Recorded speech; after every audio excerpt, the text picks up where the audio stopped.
I had always considered myself a rational person, scoffing at tales of the supernatural. But one night I received a text that shattered my skepticism and plunged me into a world of darkness I never thought possible. It had been a year since Emma, my girlfriend, tragically died in a car accident. Her loss haunted my every moment, and I struggled to move on. I was drowning in grief and despair, clinging to our shared memories like a lifeline. One evening, as I sat alone in our dimly lit apartment, my phone buzzed. I picked it up, expecting a message from a friend or family member. But what I saw sent a chill down my spine.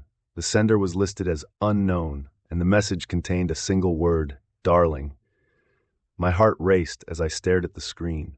It had to be a cruel prank, I thought. A friend with a sick sense of humor, perhaps. But when I opened the message, the shock coursed through me like an electric current. The message read, "Meet me at our special place." Tears welled up in my eyes as I read those words. Our special place was a secluded spot in the nearby woods where we used to spend hours talking, laughing, and dreaming about our future together. It was our sanctuary, a place filled with memories of our love. I hesitated, my mind a whirlwind of emotions. It couldn't be Emma. She was gone. But the message was unmistakable. With trembling hands, I grabbed my jacket and car keys, and I drove to the woods. The night was cold and moonless, the forest shrouded in darkness.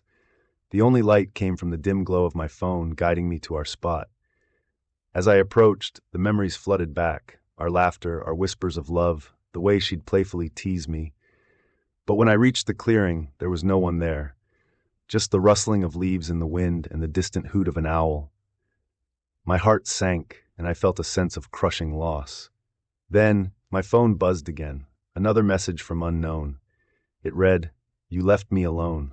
Dread consumed me as I typed a reply. "Emma, is that you?" The response was almost immediate.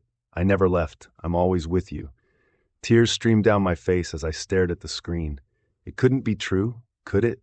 Was Emma really communicating with me from beyond the grave? But doubt gnawed at me. This couldn't be her. The messages continued, each one more unsettling than the last. She spoke of our most intimate moments, things only Emma and I would know. She described our future together in vivid detail, a future that could never be. As the night wore on, I felt like I was losing my grip on reality. The text messages grew darker, filled with anger and accusations. Emma blamed me for her death, for not being there to save her. My heart ached with guilt and despair. I begged for her forgiveness, for her to reveal herself, but the messages only grew more sinister. She spoke of death, of a love that transcended the boundaries between life and the afterlife. Terrified and broken, I fled the woods, leaving behind the ghostly messages and the memory of our love. But the texts didn't stop. They followed me home, tormenting me day and night, a relentless reminder of a love that could never die.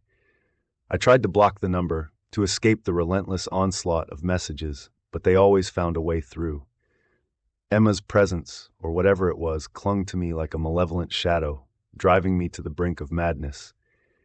In the end, I couldn't take it anymore. I left our apartment, leaving behind everything that reminded me of Emma, hoping to escape her haunting messages.